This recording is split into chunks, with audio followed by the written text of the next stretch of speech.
Assalamualaikum warahmatullahi wabarakatuh. Sebelumnya perkenalkan saya Nurlaili Fitri dengan NIM 2205116116107 dari Prodi Pendidikan Guru Sekolah Dasar PGSDC 2022. Video ini saya buat guna memenuhi nilai ujian tengah semester mata kuliah konsep dasar IPS.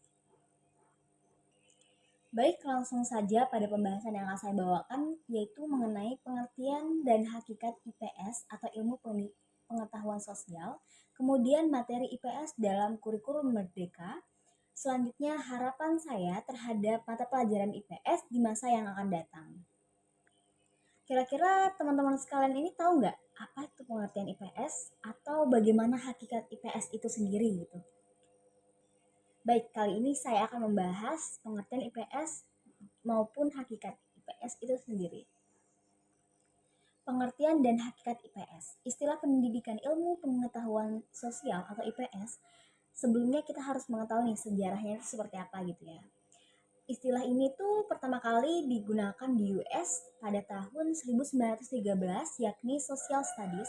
Kemudian istilah IPS ini secara resmi mulai digunakan di Indonesia untuk pengertian Social Studies tersebut. Pada tahun 1933, NCSS merumuskan Social Study is the integrated study of the social science and humanity to promote civic competence. Within the school program, social study provides coordinate, systematic study drawing upon such disciplines as anthropology, archaeology, economic, geography, history, law, philosophy, political science, psychology, religion, and sociology, as well as appropriate content from the humanity, mathematics, and natural science. The primary purpose of social study is to help young people develop the ability to make informed and reasoned decisions for the public good as citizens of a cultural difference, democratic social, in the interdependency world. Berdasarkan kerumusan tersebut, dapat diartikan bahwa pendidikan IPS merupakan bidang kajian yang terintegrasi dari ilmu sosial. Pada program sekolah studi sosial, dijabarkan pada disiplin ilmu seperti antropologi, arkeologi, ekonomi, geografi, sejarah, hukum, filsafat, politik, ilmu pengetahuan psikologi, agama, dan sosiologi, serta yang sesuai dengan humaniora, matematik, dan ilmu pengetahuan alam.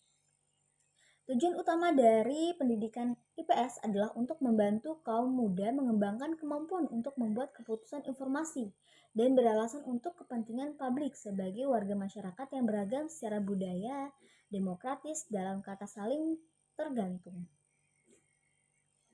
Dari pembahasan NCSS tersebut dapat ditarik kesimpulan bahwa pengertian IPS maupun hakikatnya adalah IPS adalah penyederhanaan atau adaptasi dari disiplin ilmu-ilmu sosial dan humaniora serta kegiatan dasar manusia yang diorganisasikan dan disajikan secara ilmiah dan pedagogis atau psikologi untuk tujuan pendidikan.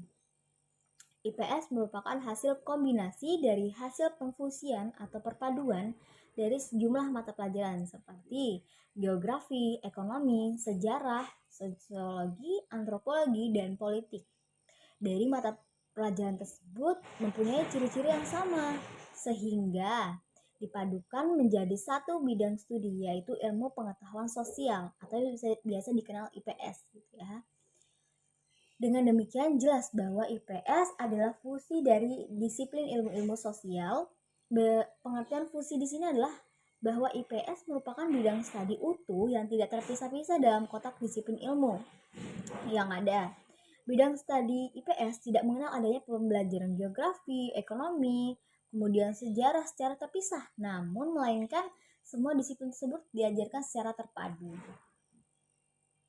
Lanjut pada pembahasan selanjutnya atau materi kedua, yaitu materi IPS dalam kurikulum Merdeka. Pembelajaran IPS dalam kurikulum Merdeka, khususnya pada SD ya, ini mengalami perombakan di mana mata pelajaran IPA dan IPS digabungkan menjadi satu pada jenjang SD, karena pada usia SD cenderung melihat segala sesuatu secara utuh atau terpadu gitu ya. Selain itu, mereka masih dalam tahap berpikir konkret atau sederhana, holistik, dan komprehensif. Namun, tidak detail. Penggabungan ini diharapkan dapat memicu anak untuk dapat mengelola lingkungan alam dan sosial dalam satu kesatuan. Kemudian, penggabungan ini dikenal sebagai IPAS. Nah, IPAS ini mulai diajarkan di fase B atau di kelas 3 SD gitu ya, sekitarnya. Untuk menguatkan kesadaran peserta didik terhadap lingkungan sekitarnya baik dari aspek alam maupun sosialnya. Jadi kayak dipadukan antara IPA dan IPS sehingga menyesuaikan juga dengan karakteristik anak pada usia tersebut gitu. Selanjutnya saya akan menjabarkan materi IPS apa saja yang dipelajari pada tahap-tahap atau fase-fase di masa SD, di jenjang SD ya. Fase A atau kelas 1 SD sampai kelas 2 SD gitu. Itu pelajaran geografi mempelajari tentang denah, perubahan waktu, baik nama, hari, dan bulan, lingkungan alami dan buatan. Sosiologi mempelajari tentang identitas dan keunikan diri, peran diri dan anggota keluarga lainnya di lingkungan rumah. Selanjutnya peran warga sekolah. Selanjutnya ilmu sejarah, perkembangan diri dan anggota keluarga lainnya secara kronologis. Jadi perkembangan dari dia bayi, kemudian balita, kemudian selanjutnya sampai sampai karakteristik orang tuanya seperti apa. Selanjutnya fase B, geografi mempelajari tentang rentang bentang alam, sistem tata kelola masyarakat dari RT sampai provinsi, penggunaan peta konvensional atau digital. Kemudian ilmu sosiologi mempelajari tentang peran dan tanggung jawab sebagai bagian dari warga sekolah dan lingkungan tempat tinggal. Sejarah mempelajari tentang keberagaman budaya dan kearifan lokal serta upaya pelestariannya. Sejarah tokoh dan periodisasinya di provinsi serta hubungan dengan konteks zaman sekarang.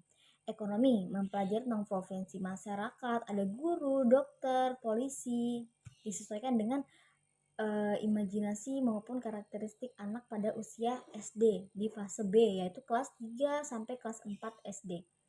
Selanjutnya perbedaan keinginan dan kebutuhan, nilai mata uang dan kegiatan yang berhubungan jual beli. Jadi di fase B ini udah mengenal ekonomi, di mana dimulailah dengan perbedaan kebutuhan, nilai mata uang, dan kegiatan jual beli seperti itu.